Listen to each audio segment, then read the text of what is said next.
अमरावती शहरातील छत्री तलाव ते भानखेडा परिसरात निसर्गाने संपूर्ण परिसर वेढला आहे। हे संपूर्ण जंगल वन विभागाने राखीव ठेवण्यात आले आहे। हिरवळ परिसर, त्यात तृणभक्षी प्राणी सोबतच मांसभक्षी प्राणींचाही मोठा मुक्त संचार असतो। यातच गेल्या काही दिवसांपूर्वी छत्री तलाव जवळील काहीच अंतरावर रात्री एक बिबट रस्त्यावर लांबपर्यंत जात असताना नागरिकांना दिसून आला होता।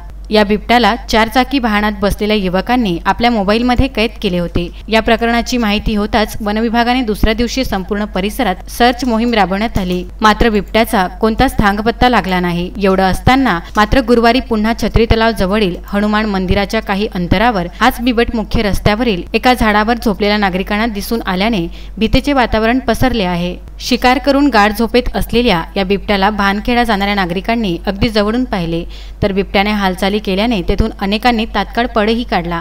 अशा परिस्थितीत वन विभाग मात्र झोपेचे सोंग घेत आहे का, असा प्रश्न नागरिकांना पडला आहे। बिबट्याचे 2 वेळा याच रस्त्यावर दिसून आल्याने पुन्हा विदर्भ न्यूजच्या वतीने मॉर्निंग वॉक करणाऱ्यांनो सावधान, बिबट्यापासून सावध व्हा। रात्री अति सकाळी या परिसरात जाण्याचे टाळा, असे आवाहन करण्यात येत आहे। अजय शृंगारे, विदर्भ न्यूज, अमरावती।